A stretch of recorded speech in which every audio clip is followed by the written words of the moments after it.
Hello friends, Indian polity and constitution से related most important series चल रही है। आशा करते हैं ये आपके लिए काफ़ी हेल्पफुल भी है और आपको काफ़ी पसंद भी आ रही होगी। स्टार्ट करते हैं। कौन से भारत संविधान के संशोधन अधिनियम ने 6 से 14 वर्ष वर्ग के सभी बच्चों के लिए शिक्षा के अधिकार को एक मूल अधिकार बनाया है? 86वें संविधान संशोधन। भारतीय संविधान का कौन सा अंग समाजवादी व्यवस्था स्थापित करने की प्रेरणा देता है? नीति निर्देशक तत्व। भारत के संविधान के कौन से संशोधन अधिनियम द्वारा टकराव की दिशा में राज्य नीति के निर्देशक तत्वों को मूल अधिकारों पर वरीयता प्रदान की गई है? 42वां। नौकरियों एवं शैक्षिक संस्थानों में समाज के कमजोर वर्ग के लिए आरक्षण उपलब्ध कराने हेतु केंद्र सरकार को संविधान का कौन सा प्रावधान अधिकार देता है? अनुच्छेद 16। संविधान के अनुसार लोकसभा के स्पीकर को उसके पद से हटाया जा सकता है यदि सदन के सभी सदस्यों के बहुमत द्वारा प्रस्ताव पारित हो। लोकसभा में राज्यवार सीटों का आवंटन 1917 की जनगणना पर आधारित है। यह निर्णय किस वर्ष तक तथागत रहेगा? 2026। लेखा अनुदान क्या होता है? नियमित बजट पारित होने से पहले विभिन्न प्रशासनिक विभागों को अपना काम चलाने के लिए संसद द्वारा स्वीकृत अग्रिम अनुदान। संविधान के अनुसार किसी भी सदन में किस पर संशोधन प्रस्ताव किए जा सकते हैं? विनियोग विधेयक। भारत में संघीय व्यवस्था के लिए किस अधिनियम में पहली बार उल्लेख किया गया है? भारत सरकार अधिनियम 1935। संविधान की प्रस्तावना का अभी तक कितनी बार संशोधन किया जा सका है? एक बार। मिनी कॉन्स्टिट्यूशन किसे कहा जाता है? 42वें संविधान संशोधन को। कार्य संचालन में राष्ट्रपति की सहायता कौन करता है? मंत्रिपरिषद। 42वें संशोधन से पहले पंथ निरपेक्ष शब्द का एकमात्र उल्लेख संविधान के किस में किया गया है? अनुच्छेद 25(2) में। अस्पृश्यता का अंत करके छुआछूत को संविधान के किस अनुच्छेद में दंडनीय अपराध घोषित किया गया है? अनुच्छेद 17। संविधान की किस अनुसूची में प्रत्येक राज्यों तथा संघ राज्य क्षेत्रों के लिए राज्यसभा में स्थानों के आवंटन की सूची है? चौथी अनुसूची। संविधान के किस संशोधन में डोगरी, मैथिली, संथाली तथा बोडो भाषा को शामिल किया गया है? 52वां संविधान संशोधन अधिनियम 2003। अब 8वीं अनुसूची में कुल 22 भाषाएं हो गई हैं। 1979 में सिविल सर्विसेज परीक्षा पद्धति की समीक्षा हेतु किस समिति आयोग का गठन हुआ? सतीश चंद्रा। प्रत्येक पंचायत में प्रत्यक्ष निर्वाचन से भरे जाने वाले कुल स्थानों में कितना स्थान महिलाओं के आरक्षित होता है? 1/3 स्थान। स्टॉक एक्सचेंजों और वायदा कारोबार के समव्यवहारों पर स्टैंप शुल्कों से भिन्न कर किसके द्वारा लगाया जाता है? संघ सरकार द्वारा। संविधान के किस अनुच्छेद के अंतर्गत अधीनस्थ न्यायालय या जिला न्यायालय का प्रावधान किया गया है? अनुच्छेद 233। किस उच्च न्यायालय में न्यायाधीश की संख्या सबसे अधिक होती है? इलाहाबाद उच्च न्यायालय। सबसे कम न्यायाधीश गुवाहाटी उच्च न्यायालय में है। लोकसभा एवं राज्यसभा के संयुक्त अधिवेशन के विषय में प्रावधान संविधान के किस अनुच्छेद में किया गया है? अनुच्छेद 108। अब तक कितने विधेयक संयुक्त बैठक राज्यसभा एवं लोकसभा द्वारा संयुक्त रूप से के तहत पारित किए गए हैं? 3।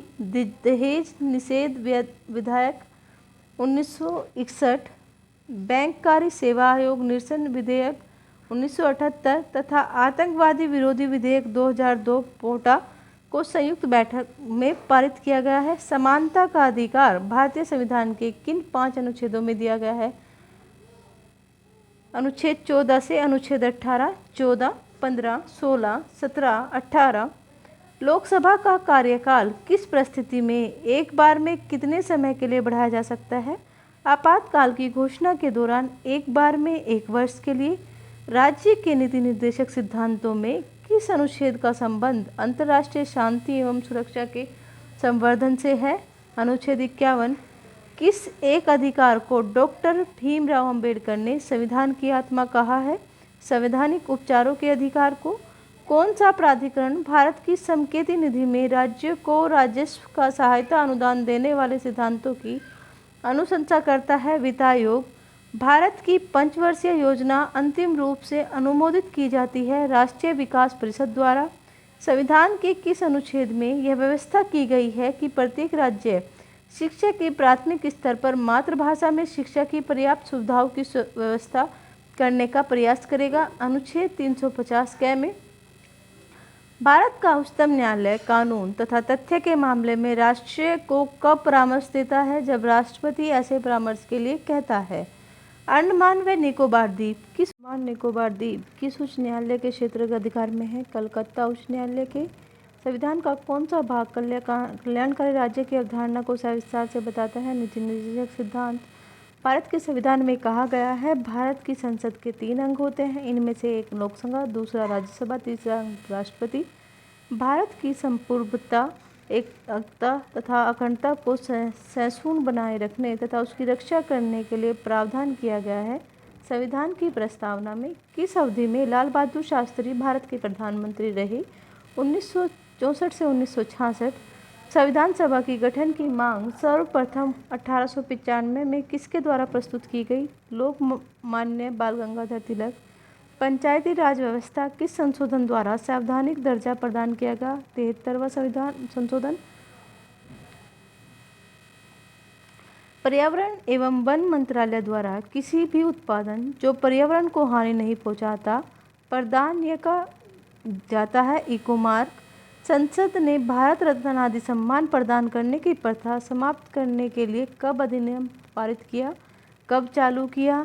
जुलाई 1977, 1980। राष्ट्रपति पर महाभियोग का आरोप एक संकल्प के रूप में संसद के किसी भी सदन में लाया जा सकता है?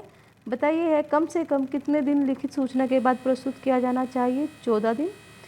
संघ शासित क्षेत्रों जिनकी अपनी विधायिका नहीं है के लिए विधि का निर्माण कौन करता है? राष्ट्रपति अपनी विनियम बनाने की शक्ति द्वारा।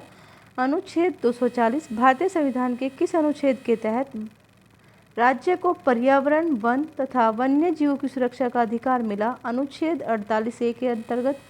क्या लोकसभा राज्य द्वारा धन विधेयकों के लिए की गई सिफारिशों का मानने का बाध्य है? नहीं। भारत के संविधान में सम्मिलित समवर्ती सूची किस देश की देन है? ऑस्ट्रेलिया। संविधान के किस अनुच्छेद द्वारा सिखों द्वारा कृपाण धारण करना धार्मिक स्वतंत्रता का अंग माना जाता है? अनुच्छेद 25। महिलाओं के पंचायतों में आरक्षण भारतीय संविधान में जिस संशोधन को करके दिया गया है? 73वां संविधान 1992 73वां संशोधन 1992।